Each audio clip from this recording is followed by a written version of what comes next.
안녕하십니까. 애청자 여러분, 놀라운 부동산 놀부입니다. 자, 최근까지 여러 공급 대책들이 발표가 되었습니다. 그럼에도 불구하고 실질적으로 현장에 영향을 주고 있다라는 느낌은 전혀 받지 못하고 있죠. 아무래도 부동산이라는 재화는 새로 공급하기 위해서는 공사 기간이 상당히 길죠. 거기다가 준비 계획 기간까지 합하면 거의 준 10년에 달하기 때문에 지금 공급 계획 발표한다고 해서 문제를 해결할 수는 없습니다. 그러다 보니까 떠오른 게 뭡니까? 바로 사전청약이라는 제도예요.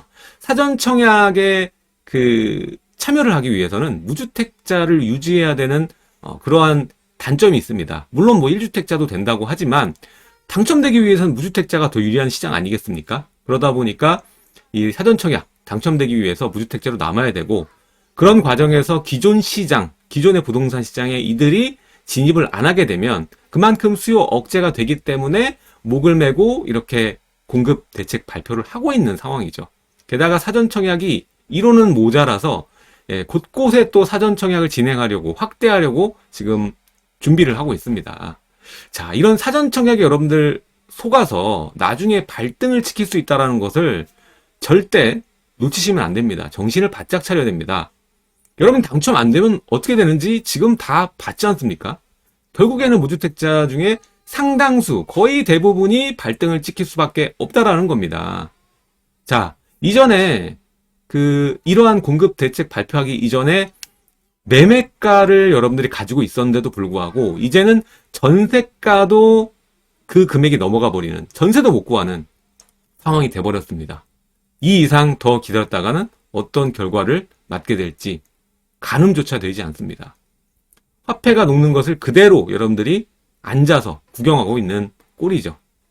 자, 사전청약이 무조건 당첨되면은 뭐 이런 문제가 없겠죠. 하지만 이번에 3기 신도시 사전청약 1차 발표 때 보지 않으셨습니까? 우리가 믿었던 3기 신도시도 몇백 대 1입니다. 거의 당첨되기 힘들 확률이라고요. 예. 자, 그래서 이제 어떻겠습니까? 사전청약 잘 먹히지 않겠죠. 게다가 공급 대책 중에 작년부터 계속적으로 이어져 왔던 게 공공재개발, 공공재건축, 그리고 공공주도 복합사업, 여러 가지가 있습니다. 근데 문제가 뭐냐면 반대표를 던질 수 있는 사람들도 있지 않습니까? 이들의 분쟁이 지금 끊이지 않고 있습니다. 심지어 좀 우수하다고 일컬어지는 입지들 있잖아요. 요런 데는 반대가 비대위라고 하죠. 반대파가 급상승하면서, 급 확대되면서 진행조차 어려워 보이는 현장이 굉장히 많습니다. 그냥 민간 재개발로 가자 이겁니다. 인센티브 아무리 줘봐야 난 민간 개발이 더 좋다. 그리고 이제 최초로 시작되는 거다 보니까 저걸 어떻게 믿냐, 이런 수요자가 굉장히 많은 겁니다. 공공개발 나는 못 믿겠다. 어떻게 될지 모르지 않느냐. 또 뭐 공공주도 복합, 뭐 3080 같은 경우에는 땅을 내줘야 되는데 그 이후에 원하는 방향대로 안 가면 어떻게 되겠습니까? 그냥 세대는 겁니다.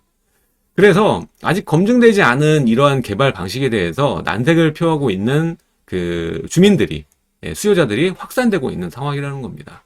자, 오늘 얘기하는 것도 여기에 일환돼서 얘기를 하는 건데, 결국 이 상황을 해결할 수 있는 거는 공급밖에 없기 때문에 이미 국토부 장관도 알고 있습니다. 그래서 지금 새로운 방법을 또 모색하려고 하고, 이제는 민간 분야에도 어떻게 보면 사전청약이라는 제도가 쓰일 수도 있겠구나라는 생각이 듭니다. 자, 오늘 중요한 내용입니다. 무주택자 발등 찍히다 라는 제목인데요.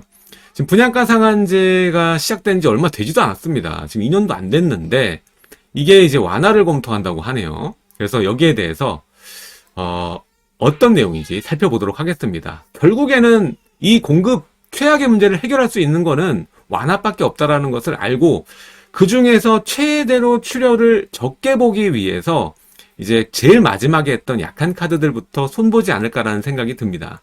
자, 그럼 오늘 내용 지금부터 함께 살펴보도록 하겠습니다. 시청하시기 전에 좋아요와 구독하기, 그리고 하단에 멤버십 가입해 주시면 놀라운 부동산 전용 강의까지 시청이 가능하십니다. 지금 시작합니다.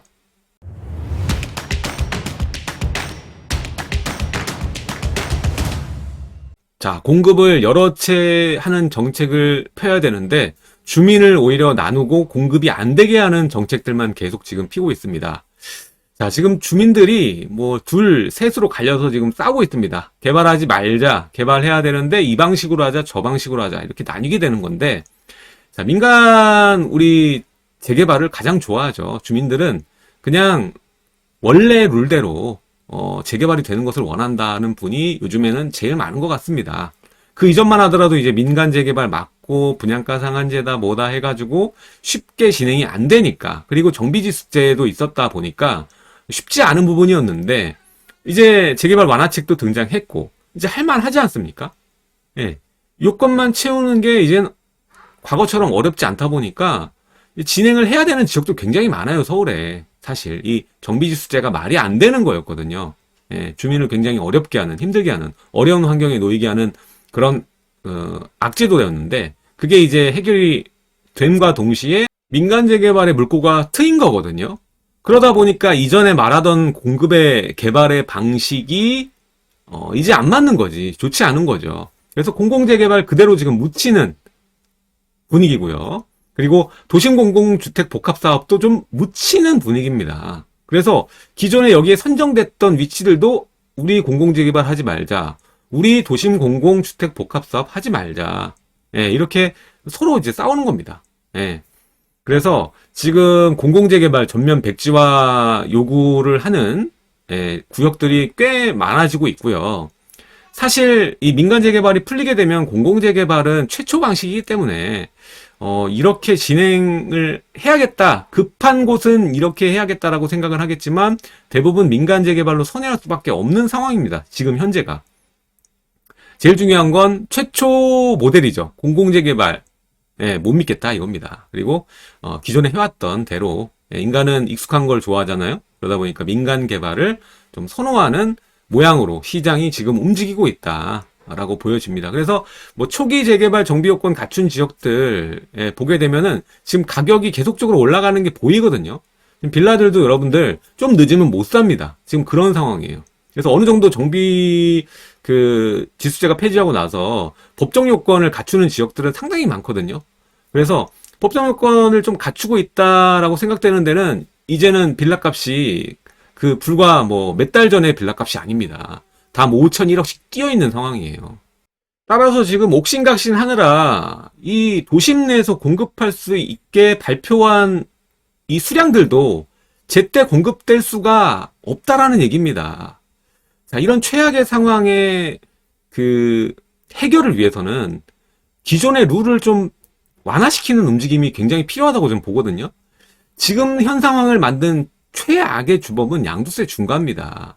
예, 이건 징벌적 과세예요. 그러다 보니까 안 내는 거죠. 이걸 안 내기 위해서 못 파는 상황이 된 것입니다. 그래서 이게 해결이 돼야 기존 물량들은 시장에 좀 한 번에 물꼬가 트일 거예요. 한 번에.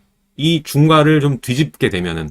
그래서 이 중과를 자존심이다 생각한다라고 치면 한시적으로 양도세 완화를 또 한 번 하면 어떨까라는 생각이 드는 겁니다. 지금은 모든 수단과 방법을 가리지 말고 공급이 필요한 상황입니다. 그래서 빠른 효과를 보이려면 기존 물량을 시장에 나오게 할 수 있는 출해 유도 완화책이 필요하고요. 자, 이전에 우린 20년 상반기에 한시적 양도세 완화를 했었죠, 정부에서. 그때도 상승세가 진정되는 모양새를 보여줬습니다. 근데 문제는 장기 보유자만이었잖아요, 그때는. 근데 제 생각은 장기 보유자보다는 단기 보유자 물량을 유도를 해야 돼요.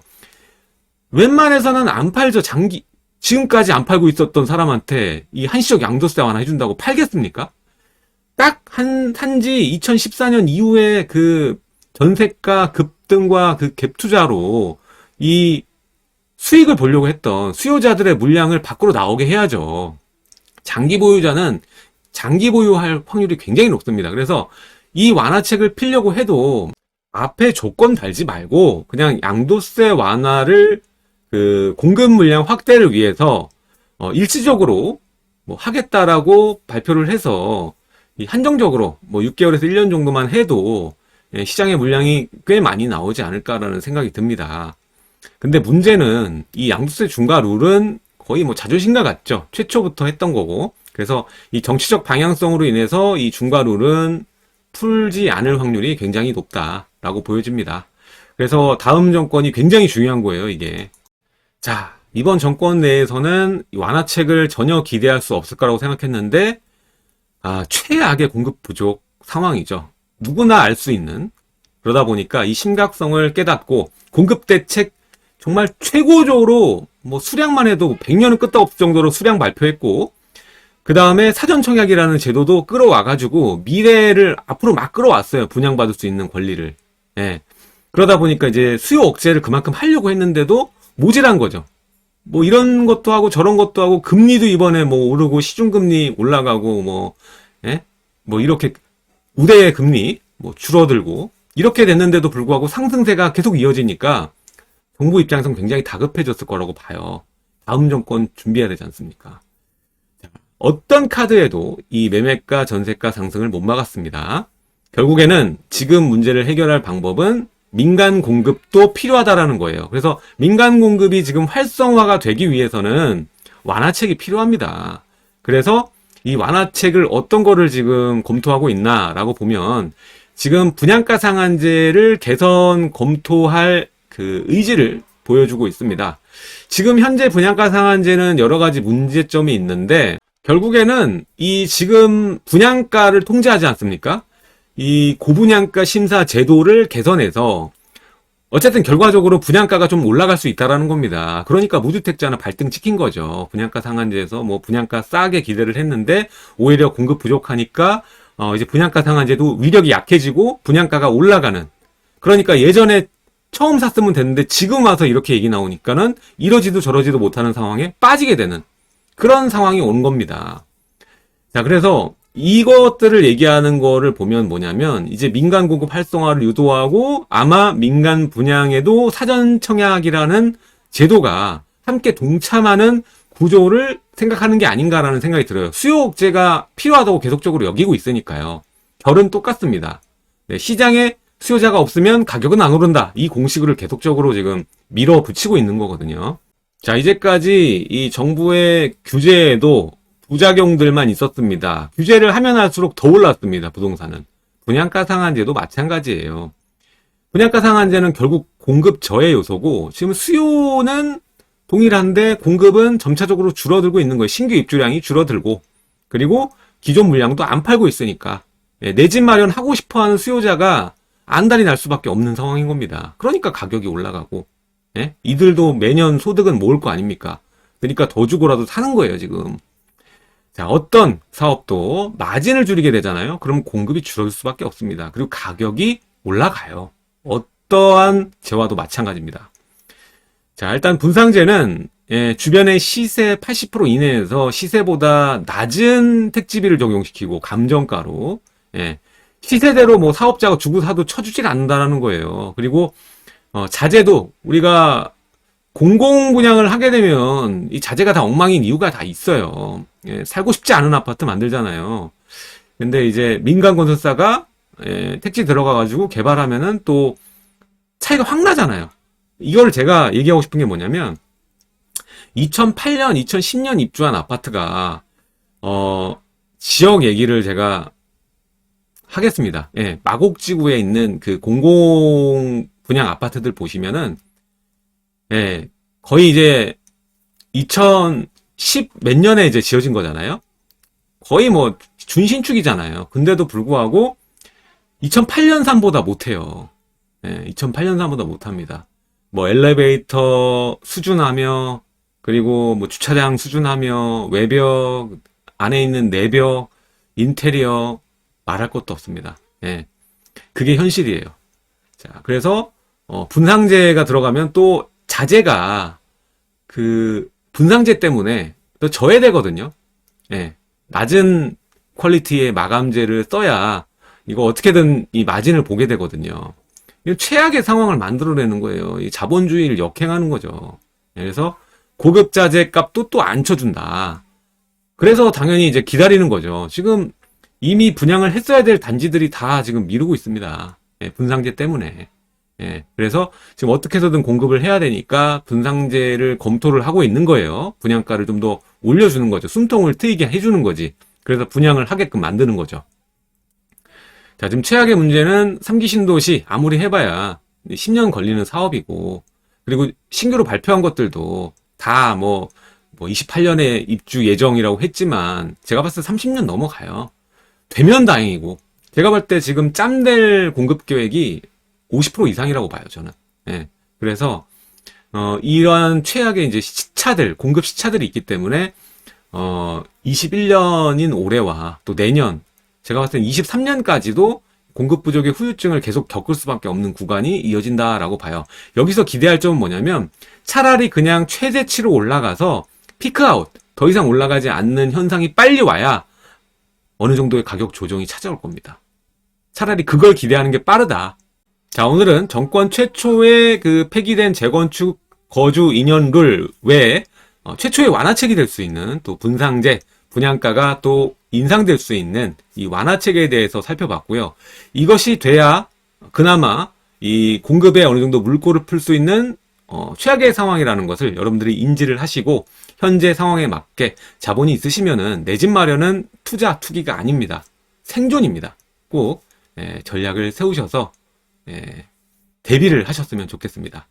자, 오늘은 여기까지 하도록 하고요. 다음 시간에도 좋은 내용으로 여러분들 찾아뵙도록 하겠습니다. 지금까지 시청해주셔서 감사드리고요.